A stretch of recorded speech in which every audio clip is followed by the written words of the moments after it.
What is up, everybody? It's Dr. Vibe here, host and producer of the award-winning Dr. Vibe Show, the home of Epic Conversations.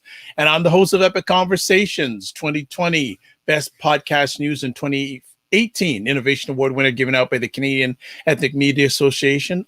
And I host the only online show in the world for fathers and dads that's sponsored by Dove Men Care. It's also co-sponsored by Dad Central, Canada's national fatherhood organization. And I am on the board, I always get that wrong. I am the board chair for the Global Food and Drink Initiative, which is a multimedia not-for-profit that's goal is to showcase Blacks in the diaspora that are doing all their things in food, wine, and travel. We're broadcasting live July 17th at Staggers State of Things time. So, I'm getting right to the chase. Let's bring the ladies on. Here we go. Hey. You got the title wrong. It's State of Things with Aisha and Jill now. Okay. Yes. State of Things with Jill and Aisha. See, I messed everything up. I'm a total disaster. I'm a wreck. I'm a mess. Okay. It's State of Things time with Aisha and Jill. Live July 17th. We are ready. We're good to go. Ladies, how are you despite my mistakes? Good. How's the week been? Oh, it's been great. I got I got to see my great aunt and still enjoying South Carolina. That was it's pretty uneventful, but it's been a good vacation spending time with family. So. Nice. Jill, what's been going on? Hey, well, first of all, Jill, how was your birthday? Excellent. Thank you very much to Aisha, who she and Maddie both put together an amazing birthday reel for me. And thank you all from the bottom of my heart. And Dr. Vibe, thank you. It was great. I mean, I had a really great birthday, so much to celebrate. And so then I had a couple of lunches this week with people who wanted to take me out. But then because of the Delta, I kind of, backed off a little bit, kind of putting myself on my own kind of lockdown again. Okay. All right. Yeah. All right. And Djokovic won on the day of your birthday? He did. He's something. Djokovic. Yeah, he's something else. He's going for it in this next, the U.S. Open coming up. So do you think he'll do it? I think he could if he doesn't get knocked out, or it's like a lot of mental stamina involved, and if there's anybody who can do it, it would be him. Let's see. Let's look at just over the last few weeks, the French Open, beating Nadal, then coming down from, was it 2 sets down in the French Open, and then a few weeks later doing Wimbledon. Wow. I think that seems to be his new thing, to sit back. It makes it harder for him, but Berrettini was really good, but he sat back, observed how they're playing and what the feel was, and then he always comes back. That's his thing. Tries to wear people out physically, and I think it works. One last thing, I know people say we're not here to talk about tennis, but Jill and I like talking about tennis. Was it the last Wimbledon for Federer? I don't know. I don't know. I don't think he'll go out that way. I think, however, he makes his last exit or whatever. I don't know. All right. I think we'll have to see. Okay. All right. Okay, we've bored people enough with the tennis. Sorry about that, folks. Well, but we got to have our own things. Yeah, okay. Well, let's get to it. Let's all politics. Well, speaking of politics, let's get to it. Yes. Our first conversation story tonight. Biden gives an angry cry for action on voting rights, but stops short of calling for filibuster reform. Ladies? I voted for Joe Biden. I'm very happy that I voted for Joe Biden, but right now I'm like, where are your guts? You've got it. To me, right now, he should be standing in front of Joe Manchin and Kristen Sinema and being like, what do you want? What do you need? We need this filibuster. What do I have to do? Because at this point, the two of them want something in return for whatever vote that they need. We have to get this filibuster out the way because of the voting rights. We're not going to be able to fix it unless they remove the filibuster.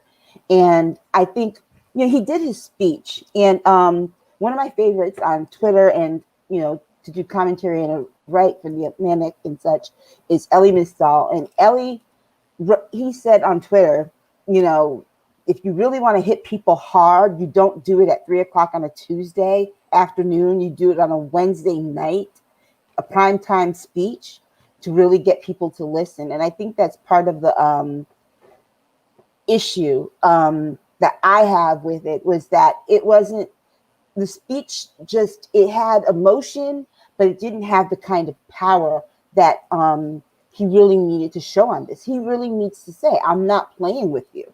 I'm not doing this. We are getting this done, no matter what we have to do. And I think that right now, Joe Manchin and Kyrsten Sinema really feel safe in their positions because they don't have an election coming up for a couple of years. But if they're going to get in the way, you have to figure out what their Achilles heel is, and and kick them in it. Jill? I think that I was kind of feeling the same way. Like, well, why didn't he do this? What are his options? What are we looking at on the table? What can he do? There's really nothing that he can do about Sinema or Manchin. Not really.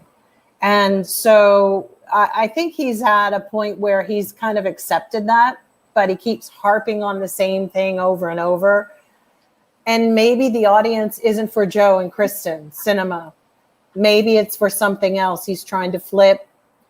I keep hoping that they're in the background dealing with some other issues, because I must say that, the world is changing so fast, and, any day there's another disaster, there's something that happens that can tip the scale for a Republican that, is maybe ready to break from the Senate allegiance. He might, I'm just hoping, above all, that there is some kind of maneuver in the background, because clearly the audience is not Manchin. It just isn't going to be, especially now that we know that Joe Manchin went down to Texas for the fundraising event. And a lot of his fundraiser is a Republican fundraising event. So we already know he's a dino. We know that he and Kyrsten Sinema are not. But what I can't figure out is, what are we looking at? Is there something, for a president to do this? What is the strategy of going on television like that? And maybe Elie Mystal is right. Maybe it was just lip service. But there's a part of me, the way he kind of broke out and checked freaking Facebook yesterday, makes me think, that there's something going on that we're not privy to at the moment that's going to turn that tide. Because he broke about, Facebook. So I'm thinking he does have the capacity to break on somebody. That gave me the indicator of, like, he will check you if he has to, and probably wants to. The question is, why hasn't he? And trying to see the kind of standing above it and looking at it and imagining, what would I do? Because you really have a problem here with the cock blocking from Sinema and Manchin. We've had so much activism geared towards their pages, towards their offices, towards everything. There's nothing that's going to change their minds, short of, a disaster happening to either one of them. But it's really true that we are in a real whole shootout here, and they do feel comfortable. And I don't think the audience is to him about the filibuster, but yet, we have to start operating from the other angles of how do we get that done. And mainly It's got to be still, sadly, persuading and busting up what's going on with the Republicans to just get a couple more to vote with us. And I don't know, maybe some disaster, maybe things happen that start to make them change. I don't know. Maybe they're going to put Donald Trump's people come a little bit more aggressively, which is probably what they need to do something in order to show that the party is falling and not a safe place for them to hide either. That's my feeling, that they need to now start rooting up the party with arrests, indictments, or whatever, just to start getting people to go, I better make my allegiance to the Democrats because I don't want my shit to be like, I don't want to be like thrown on the pile on the fire.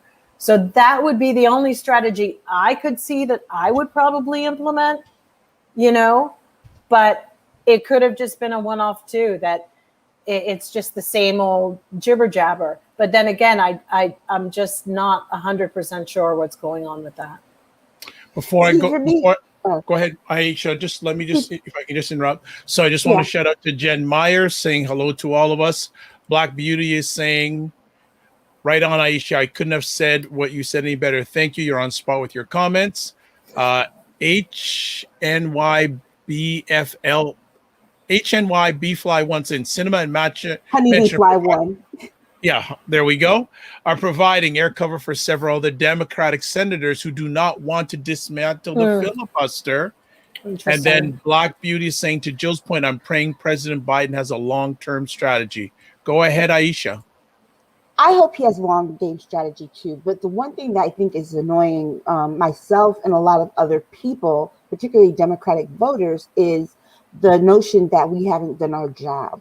It's like, keep doing your job, get out there and make sure you do this. You have to do this. You have to do this. It's like, we can't do anything more. This has to be done from up top down. We can't do any more. What you want us to do? Protest? We protested. We keep protesting. You want us to vote? They're making it harder for us to vote. The only way that will change is if they reinstall that fifth portion of the 1965 Voting Rights Act that makes sure that these states have to get their changes basically approved by the federal government, that there's oversight.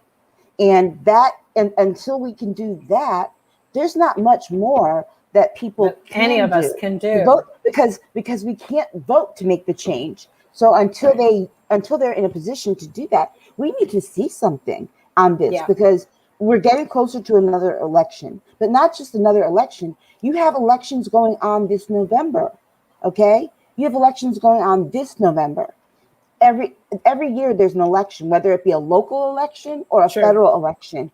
There are, or a state election, but you have elections going on every year. These voting rights, these new voting rights laws that they're putting through are going to affect state houses. When you affect state houses and state governments, that's going to only ensure that these voting rights bills get even more strict and prevent more people of color from voting. And that is something that, just, it really irks me at this point. It's like you're saying, work harder. What are you doing? Show us what you're doing. You don't have to show us everything, but at least, something needs to be said. And I wish I had faith in the fact that there were Republicans that were in vulnerable positions that would flip. But Mike Pence was almost hung, and he still pledges allegiance to Trump. So I don't have very much faith in the fact that they will, that there are any who will flip. I think that they will just leave. Interesting. I mean, I think that there are a few that, of course, we know they received death threats and this whole thing, but I don't know if it's just thinking outside of the box and what can be done. And otherwise, it's just going to be, then there's just going to have to be a reality of accepting what's happening. I mean, other than that, I mean, I can't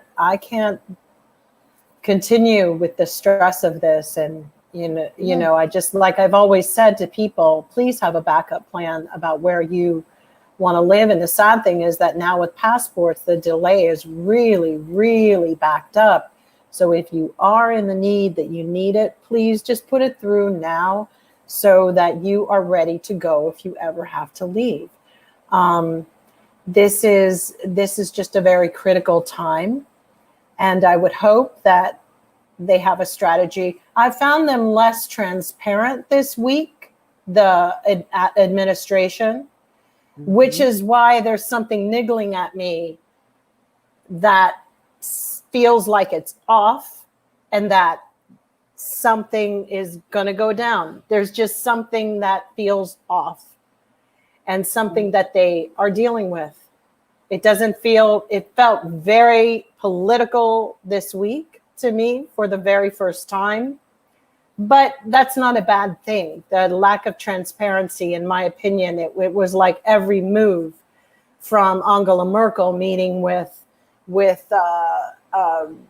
Kamala, Vice President Harris, to her being there on her farewell sojourn, her farewell tour. A lot of things were very, very strict and precise to this week, more than any time that we've seen. And I'm wondering what that means, because for me, it was like really the media was driving all the speculative stories. It was all the media, because it really was more about what wasn't being said. And so for me, I try to, when those kind of things happen, just sit back and go, what am I looking at? And what am I supposed to be seeing?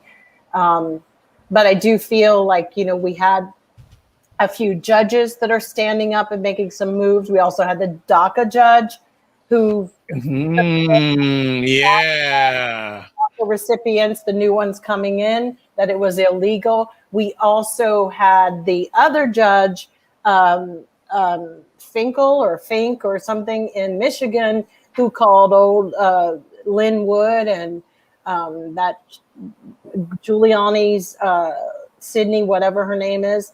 So we have a couple of moving things happening, but I just try to see, like, in the course of a day, there's a lot of stuff that's not being sort of explained or accounted for.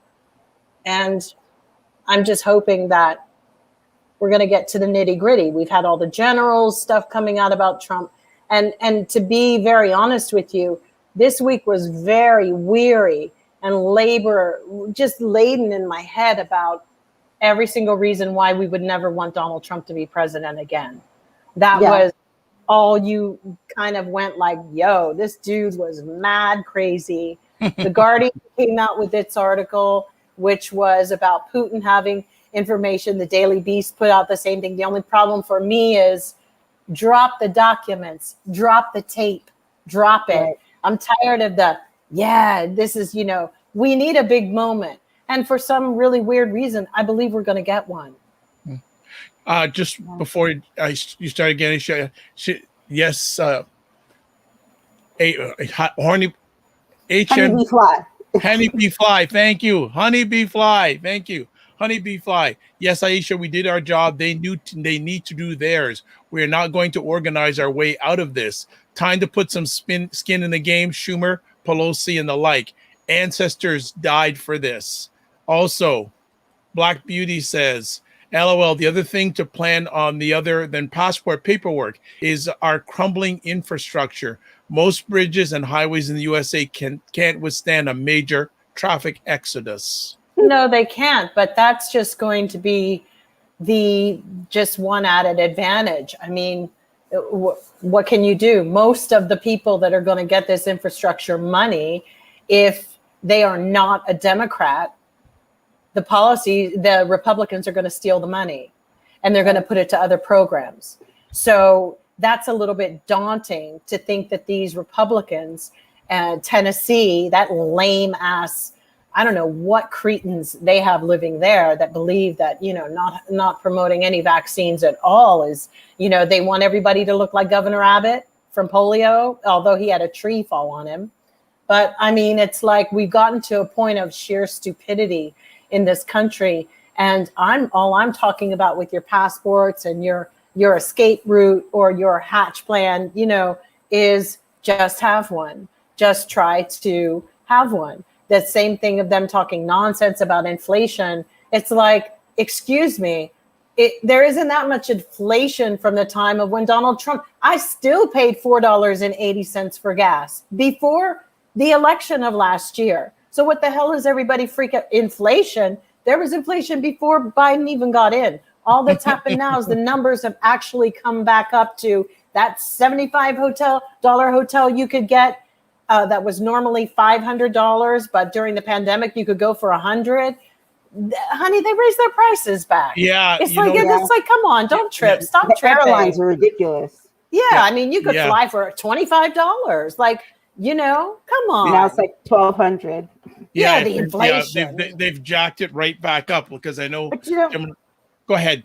But the part about the infrastructure. Think about this. They were so proud that they're going to get these 2 infrastructure bills passed. Right? They're so excited about this. What did you do to do the infrastructure bills to get them to a point that you believe you can get them passed that you can't do on voting rights? That's the part I don't get. That's because go with that same fervor that you have about vote. I don't think that they are as enthusiastic about going after the voting rights bill as they were about the infrastructure. I don't think this is anything that they can do in that particular instance because the states control what's happening with their votes. So this is a very interesting situation. It's like, how do you go in if the senators don't have relationships with the people in their state and who are orchestrating this? We've got a lot of people who, what are they going to do? Georgia's going to be Georgia. That's just it. But they've got look at everybody who's running it. But that's why they had that part. But that's why they had that part of the 1965 Voting Rights Act, because they knew states like Georgia that had historically been using these tactics to prevent people from voting needed oversight. They needed federal oversight. Can I just ask why people don't have their identification? Is that so hard to get? Well, it's not just about the identification part. It's the other part. I get it, but that's all that people hear, because if that's all I'm hearing, or they can't get somewhere. Our ancestors actually did walk really far to go and do it. Sorry, guys, you're going to have to do it again. Sorry, young people, you're going to have to get in your cars and help your grannies and your grandpas and your uncles and everybody to get out to vote. This is not the time, all you can keep doing is showing up. I mean, this is a point now, like, damn, okay, all right, the ID situation, I personally don't understand. I'm not trying to side with the Republicans on this, but why doesn't everybody have a national identification card? I don't understand that. We always have this conversation about some old lady in the boonies who can't get out. Please send somebody to this woman's house, if Biden and them really, and get the ID done.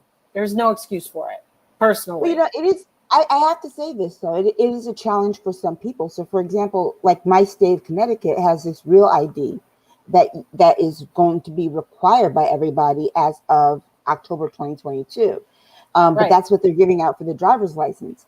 And so in order to do it, she had to show her birth certificate. The challenge was her birth certificate, the way her name is spelled on her birth certificate is different than how she spells her name. And so she had to go back to find school records from the segregated schools in South Carolina that would have a record of the fact that they changed the name.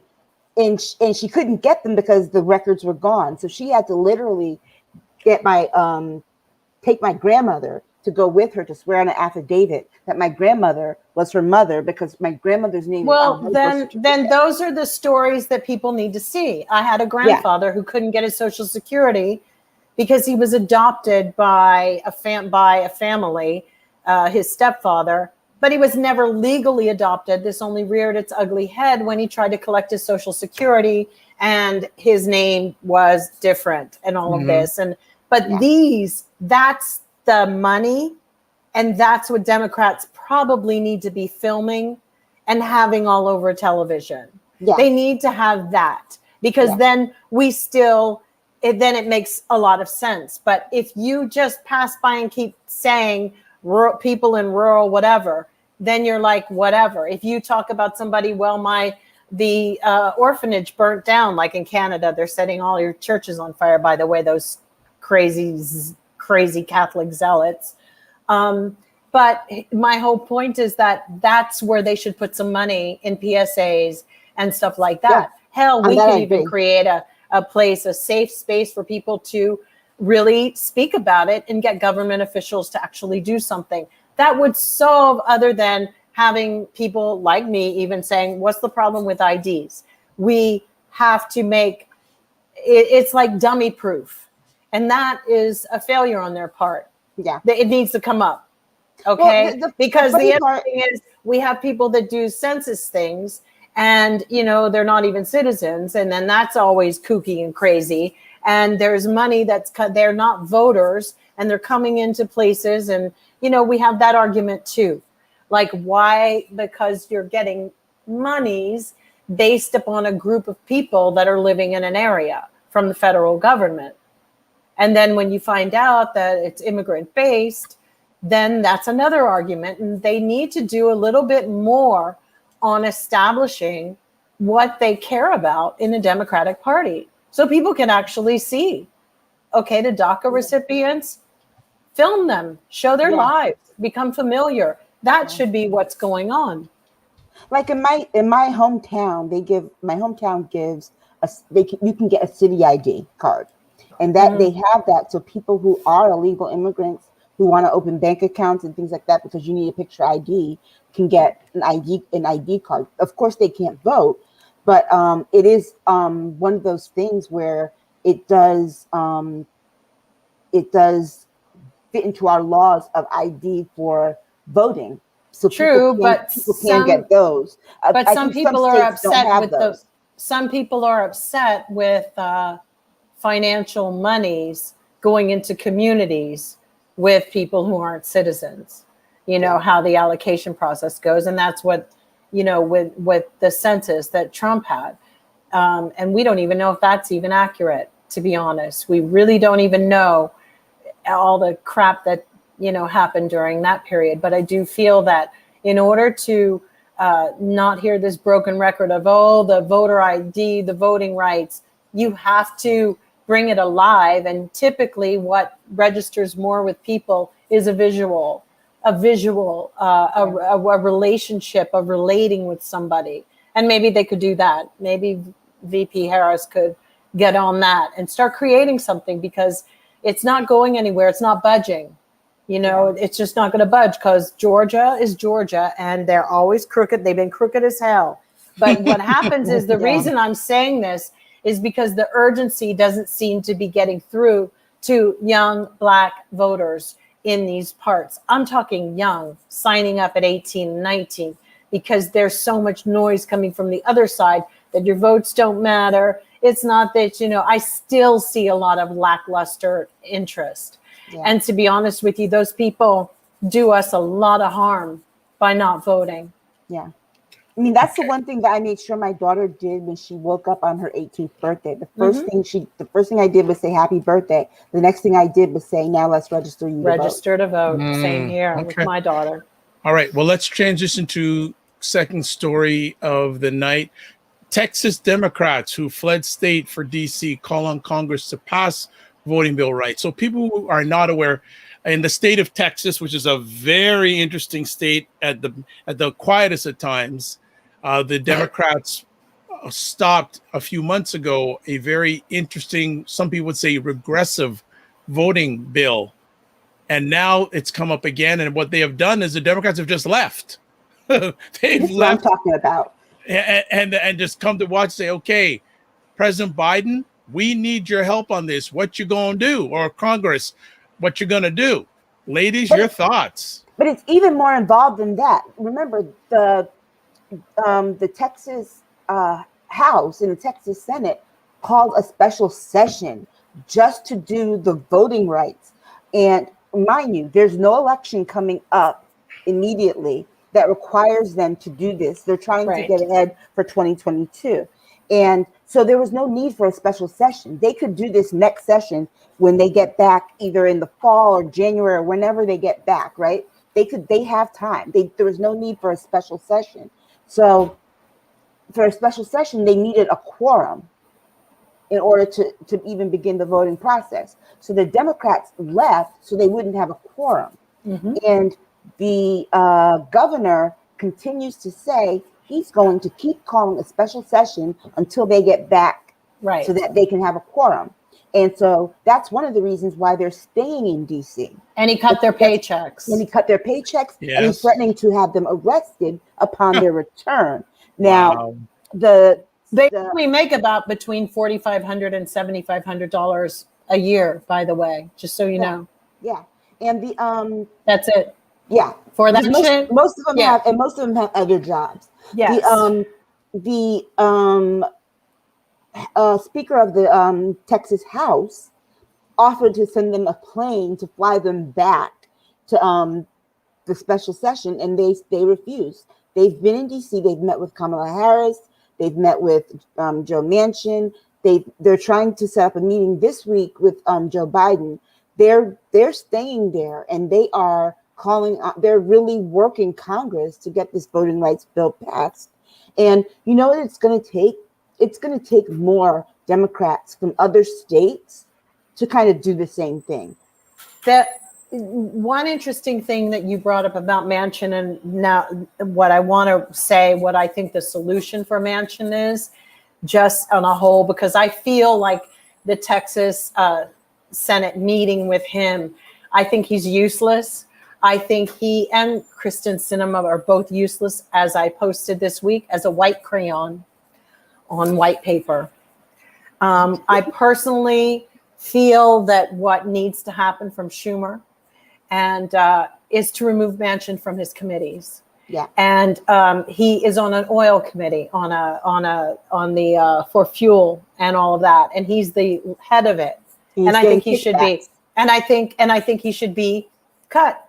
They should cut him loose because if he wants to vote Republican, then I guess he might as well do it, because he's basically doing that. And why he's holding us hostage is because I feel like they're afraid to let him go all the way over there, because he'll start tipping shit on the side of, the Republicans, and then our House is just going to have to cock block every bill that they bring forth. The interesting thing here is with our Texas people, but I do think they should cut him and Sinema, because then they are of no use to their little lobby friends that keep giving them kickbacks. Take him off, remove him.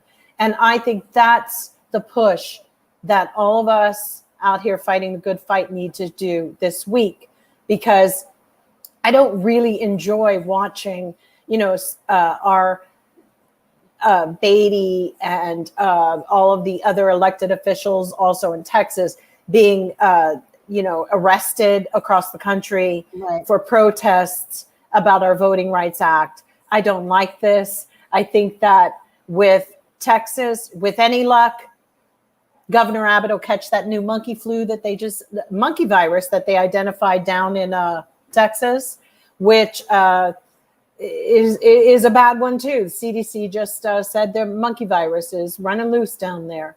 So literally, and maybe it's just, we're at a really, really bad point, and there has to be, for me, I keep saying how pissed off I am with Schumer, and he's going to have to start really holding people's feet to the fire, because I do believe that when they go back to Texas, they will be arrested. And then I think it's going to backfire on them, on Texas. But I don't know. I just feel that Texas is an animal on its own, and it's not going to change until we actually do something pretty firm. I'm just going to interject. It's ironic you say this, because Cinnamon Canella says, if Georgia is a mess, Texas is crazy. Absolutely. Black Beauty says, seems to me as though our Democratic aides to our Congress people should be holding forums via TV with Republicans and Dems, stating what the people want be mindful not all Republican voters follow 45. True. And Cinema Canella says, with Florida not behind. But, you know, we have to, oh, sorry, Aisha, go on. And you know, the thing of it is that this whole thing with Texas in this vote and the Democrats leaving is the fact that you have a governor who is literally threatening to arrest people for not doing something that he wants them to do. Here's the thing. It's not like they're going to vote for it anyway. Okay? He's going to arrest them. So the arrest is supposed to force them to vote in favor of this bill. I don't get the point of the arrest. And when he gets sued by the Texas Democrats, which he will, for arresting them, they will not be charged. They can sue him. He's putting himself in the state in a really, really bad position right now. Oh, but he's a man with a mission, and believe me, he has a backup plan, because people who look and appear crazy tend to have a couple steps that they are looking forward to accomplish. The problem is that instead of us talking about we want the voter ID, we also need to establish that people, it's beyond just the voter ID, as much as this is all about them having the capacity to, whoever wins an election, they will be able to flip it to their liking all the time. Exactly. So for me, that's why it's even more urgent and pressing that people understand that. That's like all the Democrats win, and I'm one of the electorates, and I go, but I don't like them, and I'm going to make it where the Republican won. That is goofy. That is like out of a really bad freaking movie. And then it would be pointless to even go and vote. So we have a problem here, and that's what the urgency is. With Abbott, we also know that, he's up for re-election next year. What is going on that he is doing all of this towards the end of the year? Because he wants to be reelected. And so, and he's going to make damn sure that even if Beto runs against him and won, that the electors could go, yeah, but we like Abbott and we want him to win. Right. So, you know, this is a mafia running our country. This is a mob. We might as well have John Gotti run when he was alive, run for president. He might have actually been better. You know, the same type of people. They're the same type of caliber of people. And, you know, so for me, this is an incredibly depressing thing that's going on. And I don't even know what to say anymore. This is the saddest thing about all the states and in the voting rights bills, and that people don't realize. It's not that they're just trying to cut your access to the ballot. They're trying to make sure that even if you do get to vote, it does not count. Right. They can nullify it. And so for that reason, we have no excuse to not register and to not vote, because we have to get those people out who want to nullify our votes. And those are our state officials. And that's why I get very upset when people do not vote in their state elections, in their local elections, because those end up, as we're seeing now, being very critical, more important. Yeah. Even to your life, to your day-to-day life, it will impact you. All right. Just want to interrupt. Honeybee Fly 1, I got it right, says that's okay. I've got Jasmine Crockett's bail money ready. Native Texan here in Austin. Ah, nice. Yes, I think everybody's funding and raising money on different platforms to try to help these people. This is unacceptable. And I just feel that we're going to have to mobilize even harder as we are. This is going to be a bigger fight this time. It's going to be bigger, and it's just all of this mobilization. I mean, like I said today, with the communists out here, people trying to, Marjorie Taylor Greene and Matt Gaetz, Orange County got them out. Then they came back. They went to another place. Then they're back. Okay, hold on. Matt Gaetz was at, what was it? Britney Spears? Speaking about it. Oh, why? Because she's young. Don't go there. I behave now. Don't go there. Okay, good. Aisha, you just stay in South Carolina. That's Connecticut behavior. So don't go there. Don't go there. All right. All right. Let's move on. Again, folks who are watching this live, thank you for all your comments. Keep them coming. Really good stuff. We have a great audience and great family. Next up, dispiriting setback. COVID deaths and cases are rising globally. What's going on, family? Because anti-vaxxers will be the death of us. You know, they really will. I think that we've had some interesting moves. This is when you can see some kind of change, when there's a little bit of movement. San Francisco has now put forth an initiative that you won't be working if you don't have a vaccination. A lot of the hospitals have started doing. LA is on the late freight because Garcetti, I don't know, the sooner we figure out what the hell he's doing, the better. Either go to India or whatever the hell you're doing, man. But it's obviously increasing. We had the July 4th holiday. It shouldn't be a surprise to people. But you have people on different shows still saying that the vaccines aren't effective. So that'll be coming up a little bit later. Yes, but we still have something about accountability that we have to start pushing through. And personally, I wish people would start working so they wouldn't be watching television so much, watching Fox News and having all this nonsense in their head, because the more that they're home, the more they hear these people. You got to remember that these people, and I want to be very clear, they are feral. These people who support Donald Trump are feral. They are the same people who were pissed off when Michelle Obama had a garden in the White House and was trying to give kids fresh, healthy food. These people have no breeding. They have no education. And even if they do, they're just twisted. These people are like animals that you touch them and you're trying to help them and they bite your hand off. You give them money to take care of their raggedy ass kids and their raggedy ass family and their raggedy ass house and raggedy ass cars, and they will still take their asses out and vote for that piece of pus called Donald Trump. It's very simple. In their raggedy lives and their whole raggedy family, that's just the way it is. So my whole point is, nature is saying, we all step in, because this is, these are the same fraudulent Christian, Luciferian worshiping Christians who have taken Christ and made him and pimped out Jesus.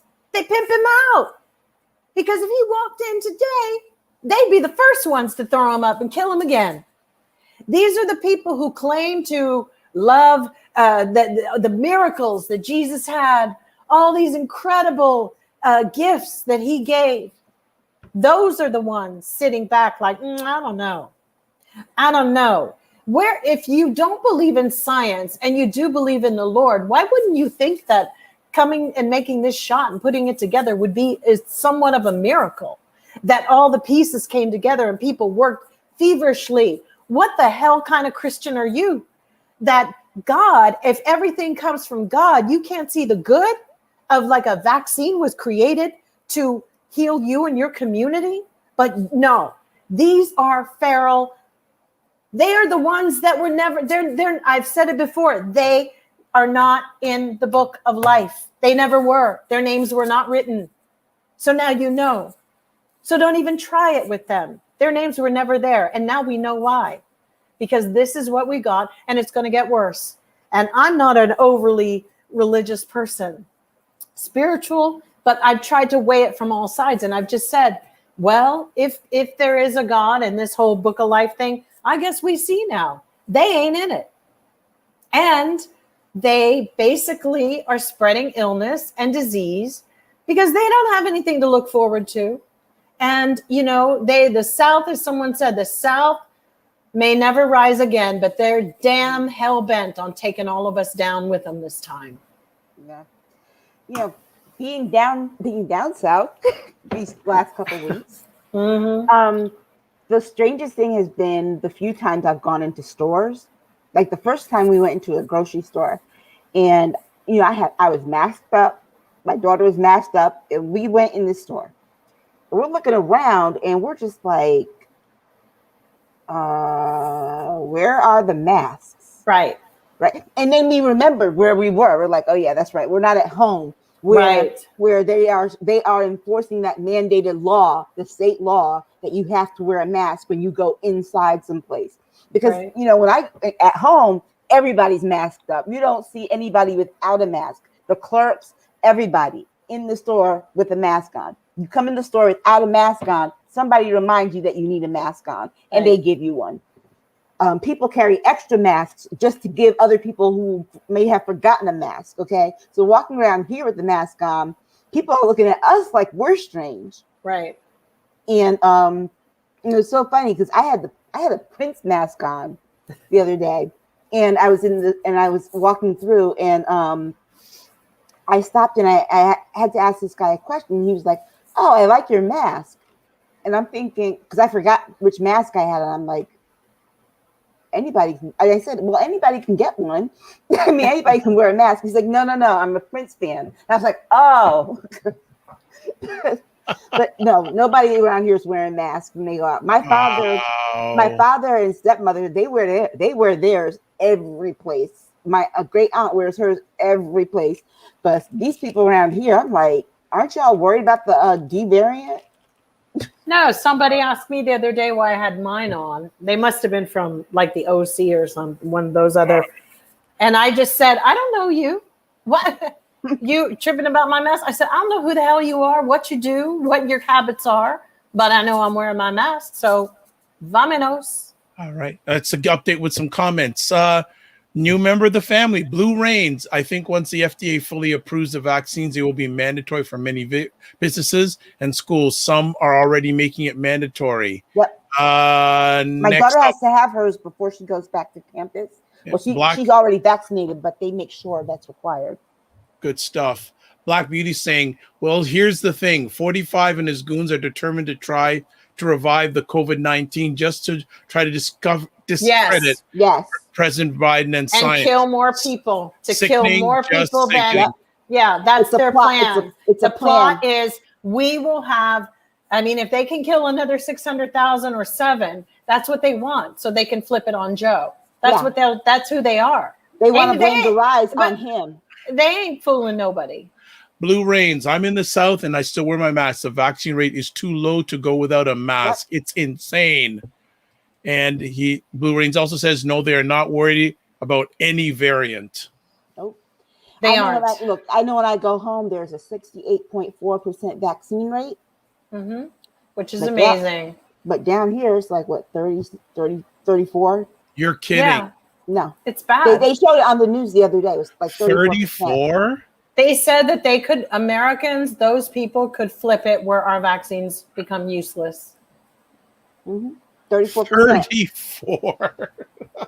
So you know I'm wearing my mask everywhere. Everywhere. And trying not to go anyplace. I spend most of my time here in the house with my dad. Wow. And we also have the Peruvian Lambda, which is here too, a variant. So the virus is increasing itself, and we shall see. But all people don't understand about a virus is it wants to survive, and it will do everything it can. And even if it needs to make itself stronger, it will make itself stronger in stronger bodies. Wow. Wow. Well, this ain't going away anytime soon, obviously. No, it's not. And people not wearing masks still. Wow. They're not doing a lot of things, and I'll be damned if I'm going to restaurants. or having people serve me food. I don't know what they're like. I don't know who they are. If a company cannot like assure to me that they've taken all necessary precautions, why the hell would I frequent them? Why? I don't know who you have behind the counter. It's all a transactional relationship of trust. So I'm talking about even going to Kinko's or FedEx or any of it. If I don't know that your people are taken care of, that's like going in and there's somebody who has like typhoid fever or, Ebola. Is that what we would face the same thing if this were Ebola? Get out of here. It's interesting you mentioned that because where I live, Toronto, we just are in stage 3. So they just started allowing indoor dining, not full, but there was one chain, and I've got to remember, I saw this, and I've got to make sure I said it right. The biggest fitness chain in Canada is called Good Life Fitness. And it said that they are not requiring their employees to be vaccinated. I wouldn't be going to Good Life. I just went, what? No, and it has nothing to do with their stupid rights, because this is an emergency situation. And like I said, God help us if this were Ebola or something even more. You think we would be putting up with people like that who feel they shouldn't have a vaccine? I tell you what would start happening. People would be pulling out their guns and shooting Ebola unvaccinated people on the spot. They would just be like, yo, get the fuck away from me. Because that's where we are. It's getting to the point of like, you stay on that side of town and I'll stay on mine. This is the shop that's for vaccinated. I have no problem going there, but I can't deal with this other nonsense. It's ridiculous. And take your raggedy ass kids with you.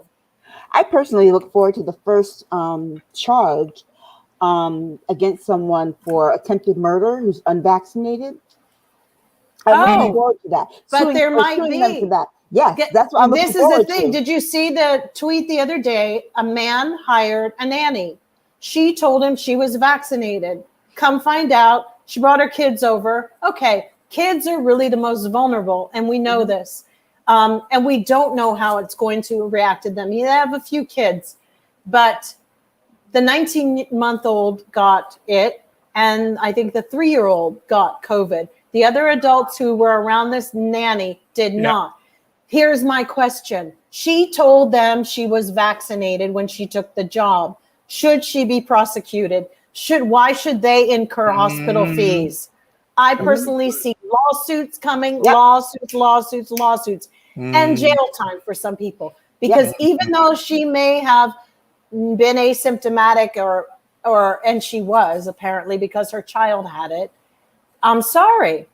This is a problem for me. And it's going to make a lot of lawyers very rich. That's another reason why they want this.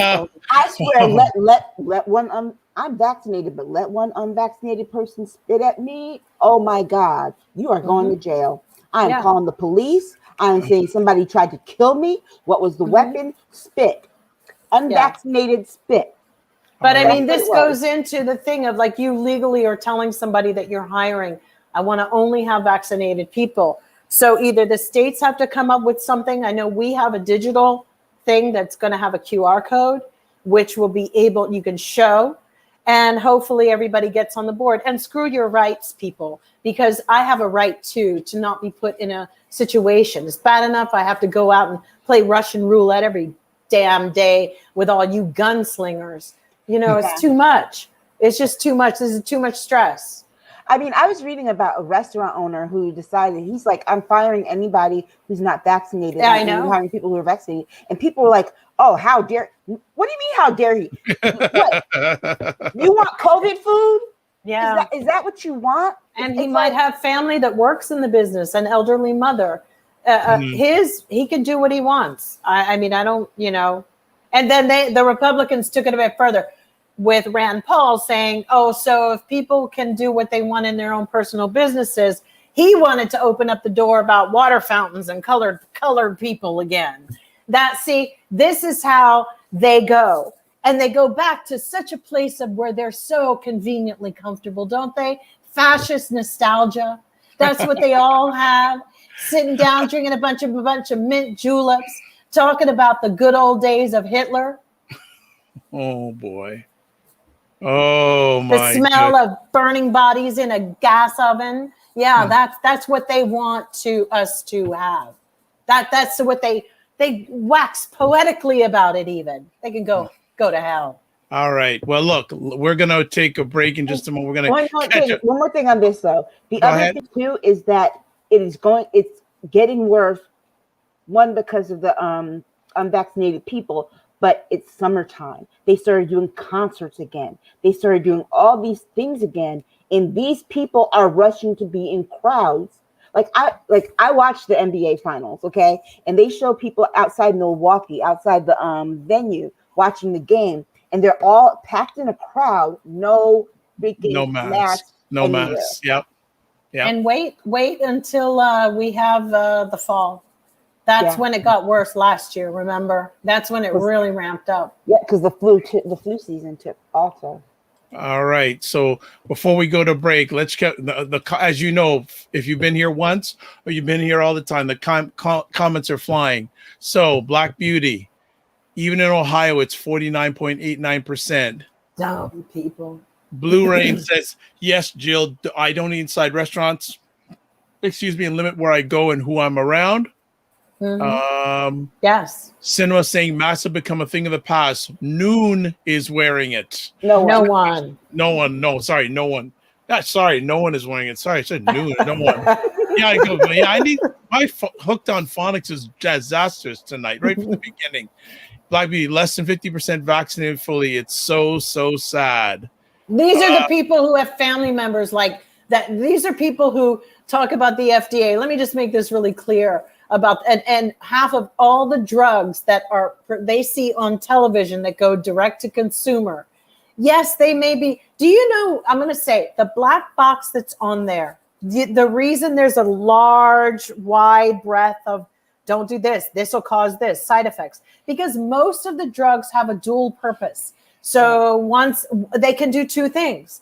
So the FDA approves only one aspect of what something can do.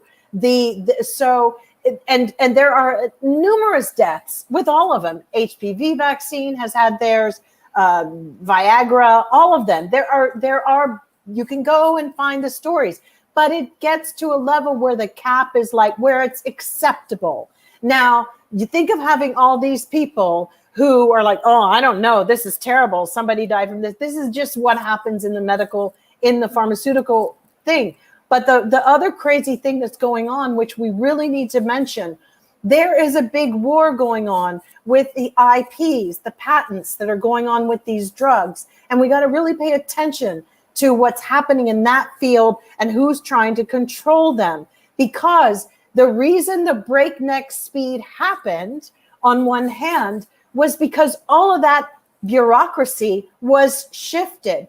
Moderna, BioNTech, all have come forth and talked about the advancements and progress they are seeing with cancer drugs, with MS, with all sorts of illnesses by using mRNA. So the big chase right now, and when you're hearing Republicans going after it, go look and see where their stock shares are. It's really, really critical that you do this because we have a potential for an HIV vaccine, for some different forms of cancer, because these labs that were already working on these viruses were labs that were working before COVID came around. They were already doing such great stuff. The difference this time is because of this whole, like, let's get rid of this IP situation and everything and the world come together, they actually shared very valuable information with each other, unlike any other time we've ever seen with any kind of medical breakthrough.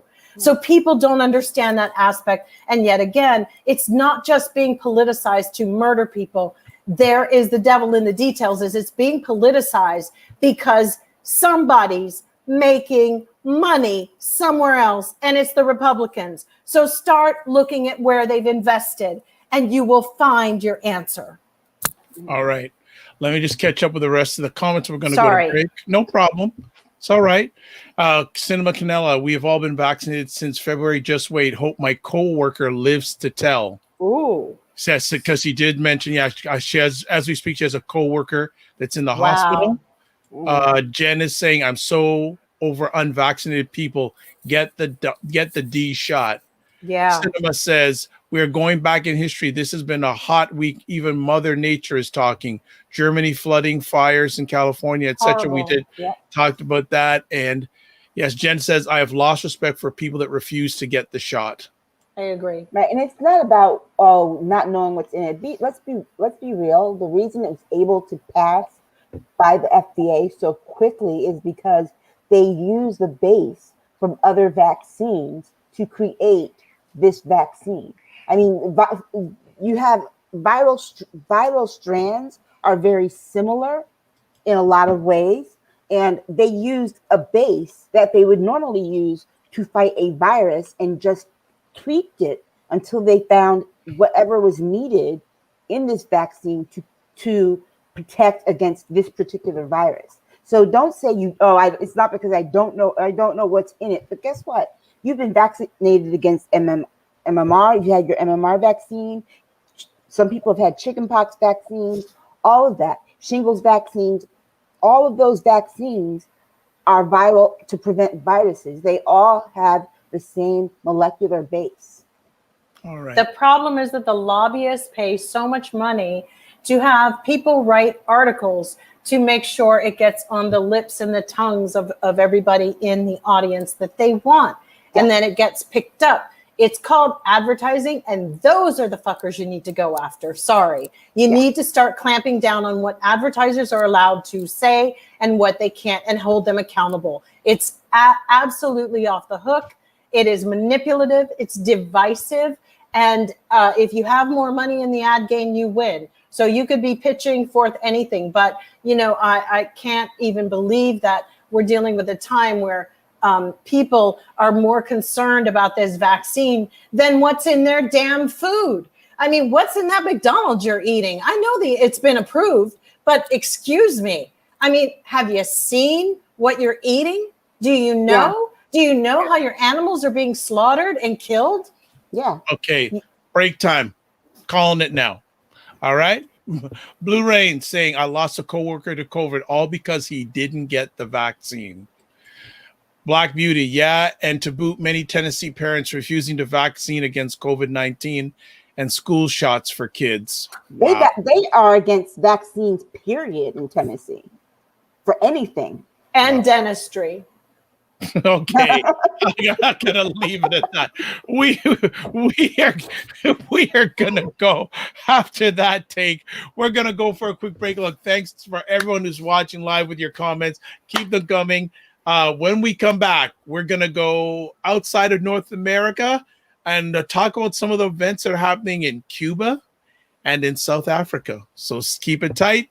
We're on State of Things with Aisha and Jill on July 17th. Jill, Jill, Jill. All right. I need to take a break more than anybody else. Oh, see ya. Go. So, ladies, what is going on? Just that he needs to get it together. Sick of that. I am sick of it. Something is seriously wrong with you. Why is he still there? She shouldn't be near Congress. You need an exorcism, because I don't know what is wrong with you people. It was so powerful. And I really wish everybody would stop bowing down to this. What is he talking about? This makes no sense. They know they are not the oppressed party, but they love being the superior ones, and they want to flaunt it. So it was always made political, particularly for people of color and the LGBTQ population. We end off every episode with a cockroach. This episode's cockroach. Everything. Everything? All the things are going on. All the things? Mm-hmm.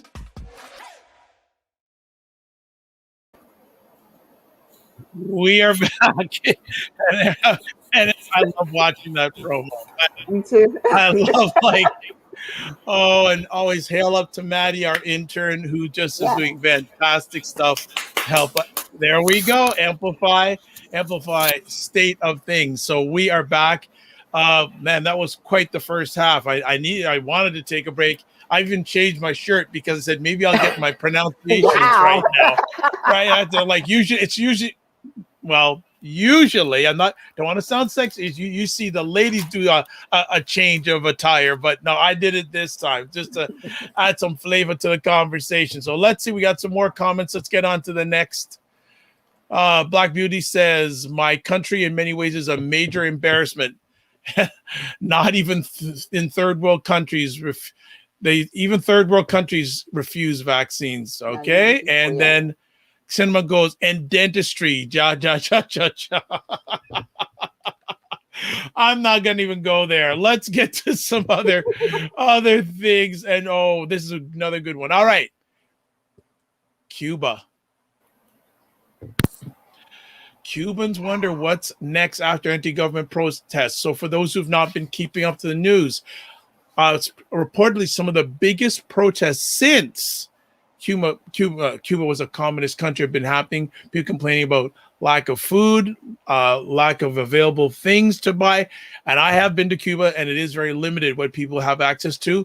And then during these protests, the Cuban government shut down the internet. And now people are wondering, on the people in America, say, is America going to help out Cuba? Should America help out Cuba, ladies? Well, they were okay when Trump put all the embargoes on them. That's why they're where they are now.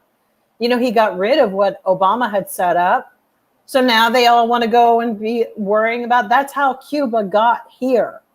Remember that?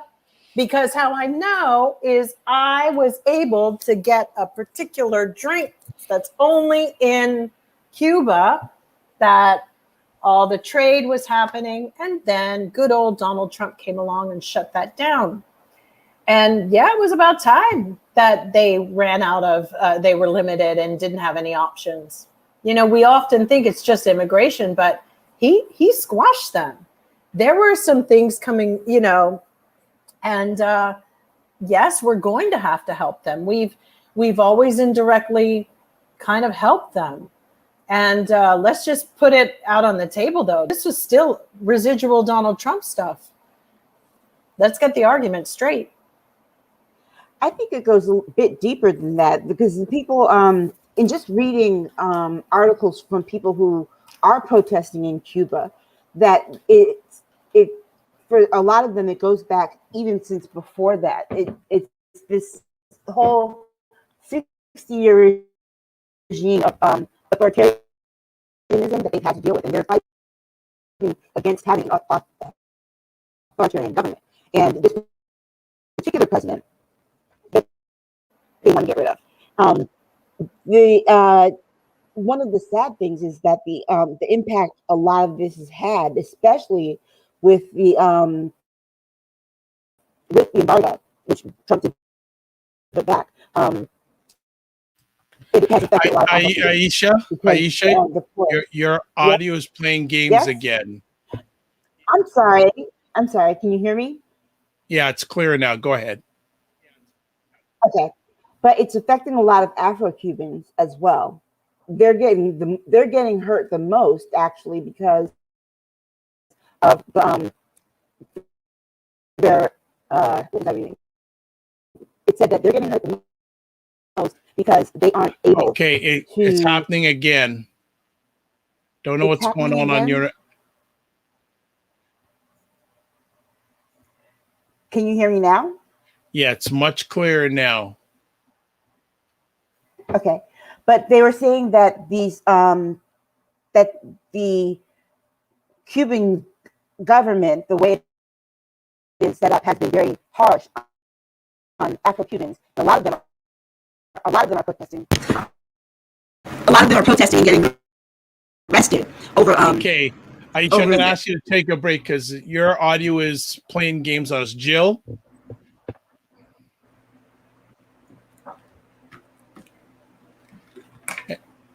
You're muted. Jill, we can't hear you. I think that what she's saying is that there we go. Embargo doesn't really have a negative impact on their economy. It's their reforms that they were having more of an issue with. And so they were dealing with, I mean, I don't really know too much about all the names. I know that there was Vietnamese leadership of communism that went down there in 2018 and got everybody all ramped up and urged them to embrace a market economy like Vietnam did, and I guess in the 80s. And so it has been brewing. She is right about that. It has been brewing, and it's something that they want to see change. And I guess since now this is what it's dwindled down to, the activists just decided to make their move and all get together. I think this was like the move, you know, the timing of it. Cinema saying Cuba is difficult. The government has total control. I don't think the U.S. should go there. USA should go there. Interesting. Maybe so. Aisha, let's give it another try. It's going to take, can you hear me now? Yeah. Okay. Yeah, it's a little bit lower, but it's much clearer, so we'll take it.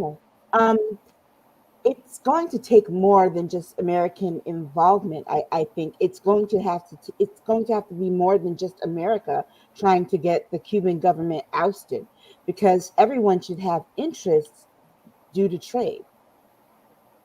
I mean, there's no reason why the G7 can't get together and say, you know, look, we should do something about Cuba. Mm-hmm. Okay. Well, Jill, I saw your head turn. What are you thinking? I mean, I think it's always been that really, I mean, they've been dealing with this for so long. It's such a, where do they go, you know, as people? It's time for them to come into the 21st century, but meanwhile, we're going back to the 16th here. So I don't even know if we are in any position to really actually help them. I just find it rich that the Republicans want to go into this whole thing of what we should be doing. I'm sure we will be doing something, but we can barely help ourselves. You know, I mean, it's really war. The Republicans have been itching for a war. They can't, you know, they just want war. I think that, you know, their reforms came too late in the country of Cuba and how people are living. And I also think that, you know, cutting off the internet is just, you know, the internet has shown people different ways to live in the world and, you know, and how to communicate. And many countries have cut off their internet before. Iran has done it. Mm-hmm. Israel has done it. It shouldn't be a shocker when you're trying to control what's happening in your country. I think South Africa did it the other day too. So, I mean, what can we say? Everybody's having to deal with their citizens being incredibly unhappy. And it sucks to be them. Okay. It sucks to be anybody who's thought being in a leadership role was going to be easy. And we have all the wrong leaders in government. I mean, I don't know. You look at Bolsonaro, you look at this. There was some weird phase that happened when Trump and that whole vibe. But what's interesting about the unrest that's going always makes me think there's a shift happening and the people are becoming more vocal. These people are not leaders, and people know that they're leaders that they have. It's time for the whole Cuba thing to change. I mean, they're waiting in line for medicines. And they too have a lot to share, but you know, of information that could be helpful. But I don't know. I don't know what to say. I don't know if America should go in or not. I just don't know. Okay. All right. Let's move to another place in the world. There's upsetment. South Africa Zuma riots. What's behind the violence and looting? So, South Africa. Well, anyone have any takes on that? Well, you know, it's pretty much almost the same. They're fighting their government. They're trying to, you know, fight for more freedom. This started because of the last president they had being sentenced for corruption. Right. And now they have yet another president in place who basically is doing the same thing. And the people want to end the corruption in their government. And so they started protesting, and the protest turned to what it did. It's no different than when protests here and people get so frustrated here that they begin looting and rioting. The thing of it is that there's not anything that's going to come from that. The saddest part is that 212 people died and 2,500 people arrested. 2,500 people arrested. That is the saddest part of this. I think for South Africa, the people were they lived under God, what, I can't even find the word. What was the word? Apartheid. They lived under apartheid for so long, only to have their only to be oppressed again in what they believed was to be a free government. Unfortunately, in my opinion, in all of these outbursts and these the kickback with your government, there's one critical thing missing in each one of them: leadership. Even the protests have no assigned leadership. There's no Nelson Mandela in South Africa. There's no Martin Luther King here. There has to always be one person. I'm sorry, that's like your team leader who sort of but no one wants to sacrifice or follow anybody or believe in anybody. It's just kind of just chaos. And that's why it's a flip of a coin to determine. It's anybody's guess if it's going to work out or not, or get worse.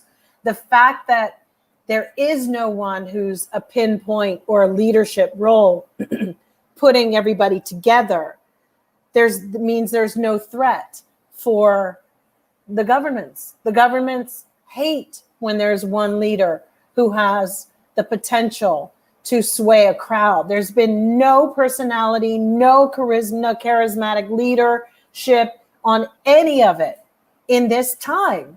Like, not even, okay, not that I support Che Guevara, but even on that level, like, there's nobody. It's every man for himself. Let's come together and we're all collaborating, which is why I'm very concerned about the outcome for all of it, because you don't know what your loyalties are, your allegiances. You just don't know. You could be planning to do something really bomb, and you got, Tommy over here who's going to go and make a deal on the side. And next thing you know, he'll be running the, freaking country. So it's too easy to bust up, because what's happened is all the rules or all the players in the game are not at their usual spots. How crazy is it? We have a Haitian president murdered, and it's from some dude in maybe in Florida, who was mad because he thought he should be president, if that's true. So we have some really crazy things going on, and there's no authority in any place. And no one's looking for an authority figure either, because nobody wants to listen to one person, because people don't trust anybody. And talk about a great way to bust up a country and have China and Russia to come in and eat it all for breakfast. It's all there. And America's not in a place. Sadly, Donald Trump did his job. He's probably going and collecting his check as we speak. But he's still mad that Scotland wouldn't have their golf game in his raggedy ass golf course. Well, it's not just, we're ripe for the picking. We are not anybody to come in and say what people need to do unless we humble ourselves. And we're not there yet. Well, it's not just that. I think that it's the collaboration. I think it's the fact that everyone wants to lead and no one wants to follow. Mm-hmm. That is one of the biggest problems. And so, I see that kind of in the Black Lives Matter movement sometimes. I don't even know who the fuck they are. Actually, I'm just torn. Everyone wants Sorry, to, my language. To follow. But you also, it's ironic that I'm going to say this, and I really hate that I have to say this, but it's the reason why Trump is so effective with his people, because his people are willing to follow him. They want a leader, though. That's the point. A leader, and he's they want one, and they're following. They pledge their loyalty. These are people who are willing to die for him on January 6th. Don't forget that. They were willing to die for him, and they were willing to kill for him. So in their mind, they see the persecuted leader, like in a twisted way of like Martin Luther King, he's trying so hard for us. That's a pretty brilliant scheme, how he created that. Because when you know your people are thirsty, you don't go and give them like fire water. You give them water. He gave them exactly what they were thirsty for, and even stuff they didn't know they wanted. And that's what's missing in all of these movements. Even in France, when they were fighting, everything, there's nobody who's grabbed other people by the balls. Because if there's one person who comes who's got more charisma, I guarantee Trump would be like, ain't nobody checking for you, bro. That's how it works. Leadership has to have a certain level of charisma. Sorry. It just does. It always has. You've got to be able to convince people to go out and, Napoleon figured out how to get those poor people to go on Waterloo with him. Even when many of them knew they were going to be dying. There was a thing of like honor, respect. That's gone to also because we don't have mandatory service, like where people go and do service in any kind of volunteering or going to, once the country started getting rid of people going and serving in the military for a year or two, a lot of that, those are all breakdowns, in how you respond to authority and your belief in something. Sad to say. All right. I don't know how you manage all these people. All right, let's move on. This episode's Cockroach. Tucker Carlson, guest, tells Fox viewers that COVID vaccines are, quote, declining in effectiveness very quickly, and unquote. This goes back to earlier, Jill was talking about what the media is doing these days when it comes to talking about COVID. And I know that Tucker Carlson is not a favorite. I know definitely not a favorite of Jill. She's putting her hands in her head. He's an ass. He really is. I mean, he's been vaccinated and he's telling these people this and they believe it. That's the sad part. It's like, but he's been vaccinated. He doesn't care about you. He cares about his ratings. And you increase his ratings by being dumbasses. Right. Jill's not going to even say a thing. No, because he's very close to Rupert Murdoch's son. We know they talk every morning at 8 a.m. from what they say in his staff meetings. Personally, he is being bought and paid for to put this out. He's only, I just feel like he's a disgusting creature, a disgusting human being. And I believe that when Matt Gaetz said that story, when he took his underage girl for the dinner, and he goes, remember I was with you and your wife? I don't believe that Tucker was with his wife. I believe that's why he didn't say too much. And that's why Matt Gaetz is no longer and that's why he ain't showing up on that show. Exactly. Fox News because it was a little strange. I also just think that he's, what was his stepmother? One of the Swanson heirs, those horrible frozen dinner things that, God, if you had to eat a Swanson dinner, like freezer burn and all, disgusting. That was like, I don't even know. Gosh, Jen is saying exactly how you should. Tucker's a complete hypocrite. Horrible human being. All right. Well, we are at our last call story of the night, and unfortunately, it's a sad one. Another icon is no longer with us. Biz Markie, beloved hip hop pioneer, dead at the age of 57. Thoughts? It just, for me, it's like, it would just be so nice to see a hip hop artist reach 60. That's a good point. too many are dying in their. What did he 40s. die of? He had something like a heart attack or a stroke. Yeah. And he's been sick for a while. Yes. I think he had been on like life support or something. Yes, And, that's what I had read. I thought so. They finally took him off of it. Okay, because I thought he was already, Because somebody already reported he was being dead. Yeah, that's right. And they said no, like a week ago, and he wasn't. Right. Okay. But yeah, it would just be nice to see hip hop artists get old. It's so sad to me because like you think about all the ones like that have gone that were pioneers like Heavy D, and of course we talked about DMX. Yes. And not too long ago talked about what is his name, Shock G. Yeah. Not too long ago. Blue Rain says he also had diabetes. Yeah, that would But here's the thing: vote. Yeah. Our people need to. If you want things that happen better and get involved in your community, run for different offices at your school boards, do whatever. They cannot ignore us. These things, maybe they will live longer because 9 times out of 10, there were some, medical issues. There's food issues. Yeah. Diabetes doesn't just creep up. Yeah. It's years and years of, food and choices that are available to people in our community, and it's known that we live less than white people, longer, less years. These are people who don't have health insurance because of their jobs, and a lot of them don't have songs on the radio now. So they're gig workers. They're literally doing gigs still to earn money because back in the day, hip hop wasn't paying what it pays now. And the music industry needs to have something set up like the film industry does for the elderly people there too.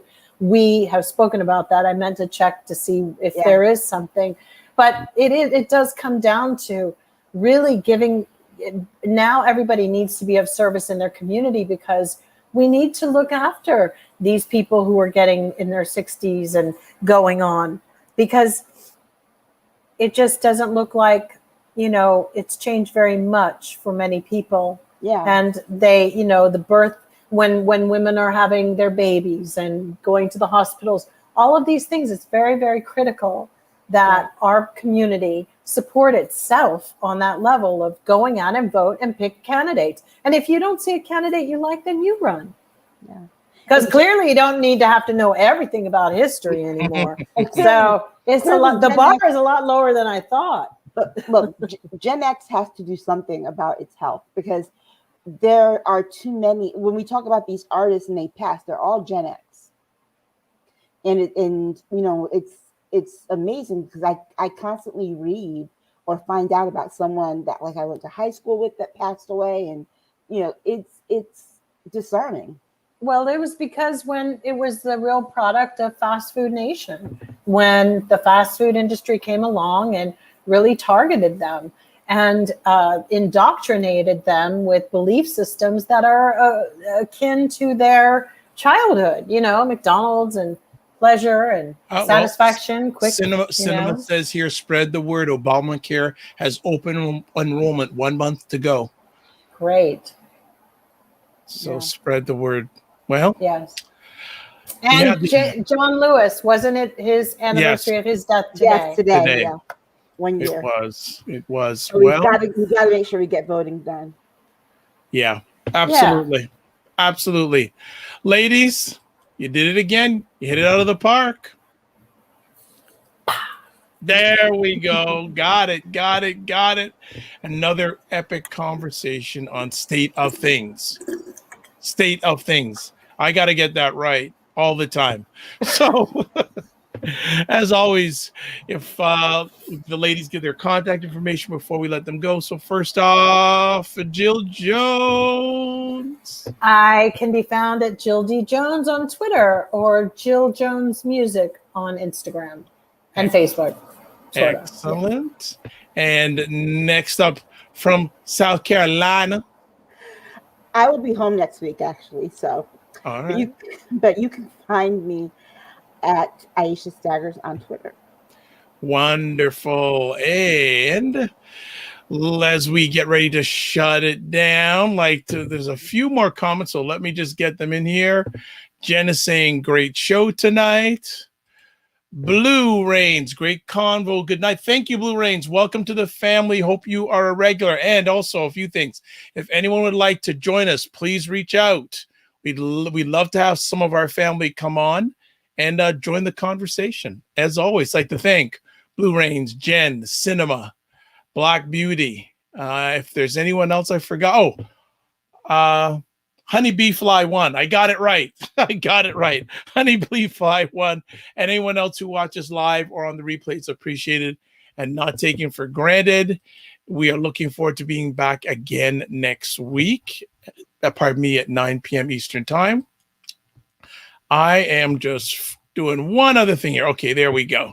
And I'm Dr. Vibe, host and producer of the award-winning Dr. Vibe Show, the home of Epic Conversations. I'm the host of Epic Conversations 2020 Best Podcast News Award winner and 2018 Innovation Award winner given up at the Canadian Ethnic Media Association. I also host the only online show in the world for fathers and dads, sponsored by Dove Men Care, co-sponsored by Dad Central Canada.